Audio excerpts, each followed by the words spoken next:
Salut à tous, j'espère que vous allez bien. Pour ma part, ça va super. Aujourd'hui, format habituel, 3 threads. On va du plus court au plus long. Pour ceux qui l'auraient pas fait, n'hésitez pas à vous abonner pour ne louper aucun autre thread d'horreur, vu qu'on sort une vidéo tous les 2 jours. Et pour tout le monde, le petit pouce bleu de soutien, ça fait toujours plaisir. Prends ton meilleur chocolat chaud et installe-toi confortablement.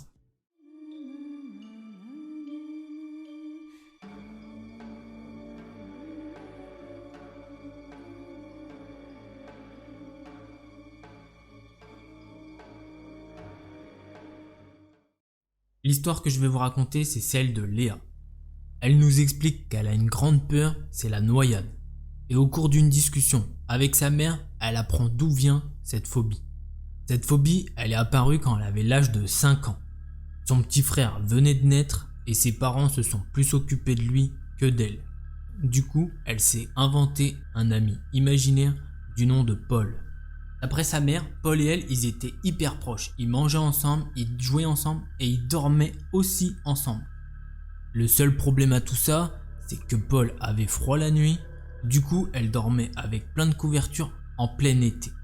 Malheureusement, au bout d'une semaine, à force de dormir avec des couvertures en plein été, elle tombe malade. Donc à partir de ce moment-là, ses parents ils décident d'attendre qu'elle s'endorme pour lui enlever les couvertures. Une nuit, le père il vient pour enlever les couvertures comme chaque soir. La mère attend tranquillement dans le couloir mais vers l'entrée de la porte. Et d'un coup, la porte se referme. Son père il va ouvrir la porte surtout pour montrer quelque chose d'anormal à sa mère. À côté de Léa, dans son lit, il y a une trace humide sur le drap, celle d'une forme d'enfant. Sur le coup, sa mère, elle pense juste que c'est Léa qui a transpiré et qu'elle a bougé. Mais bon, à force de dormir avec beaucoup de couverture, Léa, elle finit par tomber malade, avec beaucoup de fièvre. Sa fièvre montait tellement qu'ils ont dû aller à l'hôpital pendant 3 jours.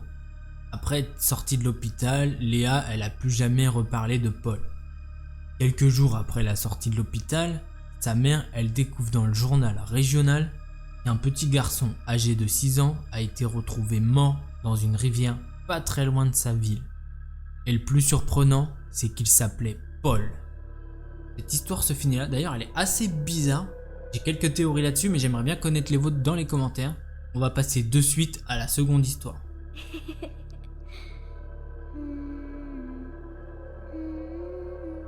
Il y a quelques semaines, ma mère revenait du magasin vers 22 h avec une amie. Sur le chemin du retour, elles sont tombées sur Jérémy, notre voisin. Ma mère le connaissait pas tant que ça, normal, c'est qu'un simple voisin.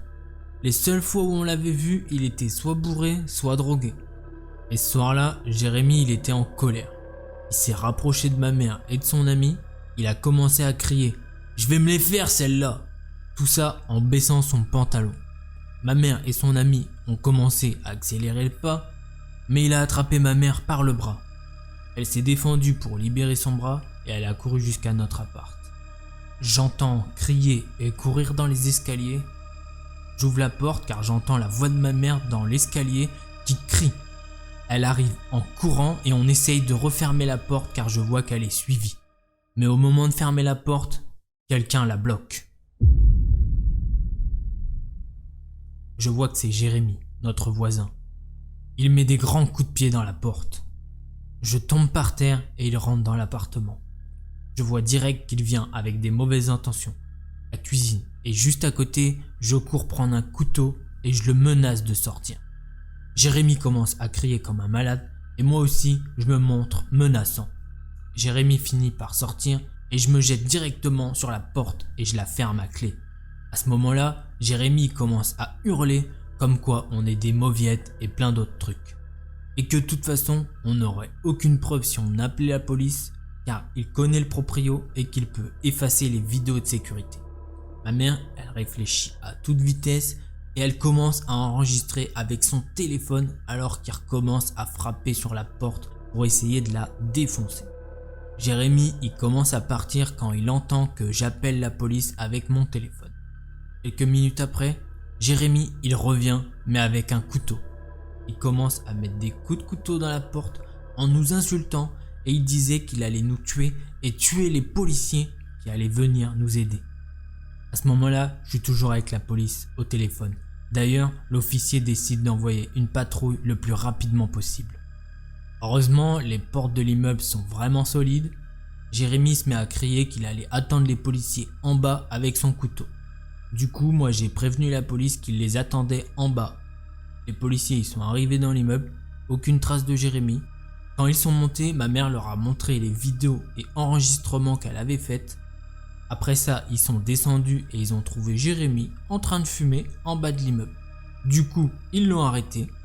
Jérémy, il a juste eu une ordonnance restrictive pour tout ça. Mais bon, il vit dans le même immeuble que nous. Du coup, il doit juste ne pas nous adresser la parole et ne pas nous causer de problème. Depuis ce jour, Jérémy et ses amis, ils me mettent des petits coups de pression quand je sors de l'immeuble. J'ai décidé que je sortirai toujours de chez moi avec quelque chose pour me protéger. Cette histoire, elle est ultra creepy. Le mec, il est ultra chelou. C'est quoi ce voisin? Non mais oh, on va où? Moi j'ai des mecs, des voisins, ils font du bruit, mais ça va, tu vois, je peux vivre avec ça. Là, il fait quoi? Le gars, il veut les menacer et tout, c'est un malade. On passe de suite à la troisième histoire.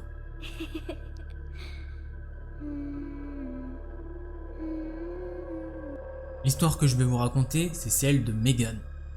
Megan, elle nous explique qu'avec son copain, ils ont adopté un chiot d'une grande espèce qui va grandir très vite. Pour le coup, ils doivent déménager de leur studio. Tant qu'à faire, ils décident de s'éloigner de la ville pour profiter de l'air frais de la plage. Ils ont rapidement trouvé une place dans un quartier parfait. 2 chambres et un jardin pour le chiot. Ils vont visiter la maison. Le propriétaire, il était bizarre, mais ça va. Par contre, il leur a proposé d'emménager directement, comme si c'était les seuls à vouloir de cette maison, alors que ça se passe pendant le Covid. Bon, ils ont décidé de prendre la maison car elle était pas chère, près de la plage, et le propriétaire acceptait les animaux. Ils ont donc emménagé 3 semaines plus tard. Megan, elle a envoyé des photos de la maison à sa famille, vu qu'elle est hyper contente de la faire. Son frère, il a commencé à se moquer d'elle et il lui a dit que c'était un salon de massage avant. Megan, elle s'en fout, elle est juste trop heureuse de sa nouvelle maison. En plus, elle a des amis qui vivent juste à côté, tout va bien. Une semaine après, elle se promène à la plage et elle rencontre un couple qui vit dans sa rue. Ils entament une conversation, des banalités, et puis soudain, l'homme, il lui sort que le salon de massage a fermé il y a 5 ans. Sur le moment, Megan, elle comprend pas trop pourquoi il lui dit ça et elle laisse passer. Un après-midi, le couple il décide d'aménager le jardin. Megan, elle sort de sa voiture en short, t-shirt sale et les cheveux en bataille. Elle est pieds nus et elle porte un sac de terreau sur les épaules. Quand elle marche vers la porte d'entrée, elle remarque qu'il y a un type à vélo qui traîne devant sa maison. Il a des lunettes de soleil et une casquette, du coup elle voit pas du tout son visage. Elle s'arrête devant lui et elle lui demande ce qu'il fait. Lui, il s'approche encore un petit peu plus d'elle et il baisse ses lunettes et lui demande un massage. Megan, elle est surprise et elle lui dit non mais ça va pas. Megan, elle rentre chez elle et elle cherche son mari pour lui dire ce qui vient de se passer. Son mari, il court dehors mais le gars n'est déjà plus là. Ils en reparlent un peu plus tard et elle se souvient que son voisin lui avait dit que c'était un ancien salon de massage et qu'il avait fermé il y a 5 ans. Du coup, elle décide de se renseigner sur Google et elle voit que l'annonce du salon de massage est toujours active. Elle fait les démarches pour que l'annonce soit désactivée. Une semaine plus tard, Megan, elle nous dit qu'elle a 2 emplois vu que c'est le Covid. Elle enseigne des cours de yoga le matin et le soir. Et l'après-midi, elle fait du télétravail, donc elle est toute la journée à la maison seule. Megan rentre du yoga vers midi. Elle voit une voiture garée devant chez elle avec un homme à l'intérieur. Le gars, il lui sourit et il lui fait un signe de la main. Megan, elle est pas plus effrayée que ça vu qu'il y a son chien dans le jardin. Pendant qu'elle prépare son repas, quelqu'un sonne à la porte. Elle a l'habitude d'avoir pas mal de livraisons car son copain il se fait livrer beaucoup de choses. Elle va récupérer le colis, mais quand elle ouvre la porte, ce n'est pas le livreur, mais bien le type qui était dans la voiture. Le mec, il a essayé de pousser la porte. Megan, elle tient du mieux qu'elle peut et elle lui demande ce qu'il veut. Le mec, il sourit et il demande de rentrer à l'intérieur pour un massage. Megan, elle essaye de toutes ses forces de refermer la porte. Sauf que là, le chien, il se met à aboyer. Du coup, le type, il faiblit et Megan, elle en profite pour fermer la porte tout en l'insultant. Elle est sous le choc, mais elle décide de courir, chercher son téléphone pour appeler son mari. et en même temps, elle essaye de prendre des photos de l'homme par la fenêtre. Malheureusement, elle n'est pas assez rapide. 2 semaines après ça, son mari doit faire un meeting dans un autre état. Du coup, elle a la maison seule pour elle. D'habitude, elle adore ça. Mais depuis les derniers événements, elle le sent beaucoup moins. Pendant ce week-end-là, elle a laissé son toutou dormir dans le lit avec elle et elle garde une machette sous son lit. Elle est clairement pas rassurée. Quoi qu'il en soit, la première nuit, seule, elle est morte de fatigue et elle décide d'aller se coucher vers 2 heures du matin. Megan, elle se réveille vers 4 heures du matin car son chien y grogne en direction de la fenêtre et elle entend des pas sur le gravier. Megan, elle est paniquée, son chien commence à sauter sur la fenêtre mais les stores sont fermés. Elle entend les bruits de pas s'éloigner en courant, elle prend son téléphone et elle appelle son père qui habite pas très loin de chez elle. La deuxième nuit, elle a décidé de la passer chez ses parents avec son chien.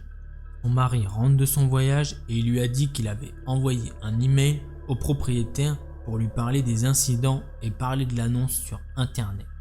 Le propriétaire, il a nié qu'il existait une entreprise de massage avant eux dans la maison.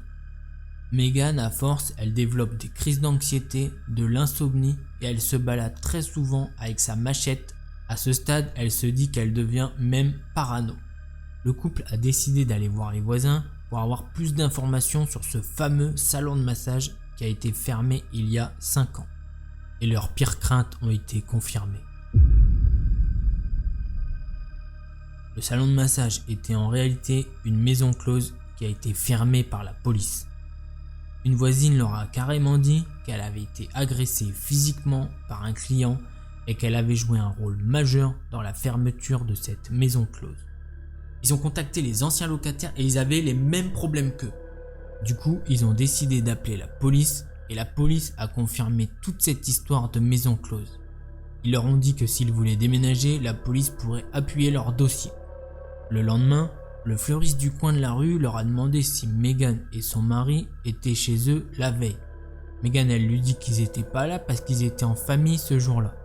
Le fleuriste, du coup, il les a prévenus qu'un type rôdait dans leur jardin et regardait dans toutes les fenêtres et frappait à leur porte toutes les demi-heures.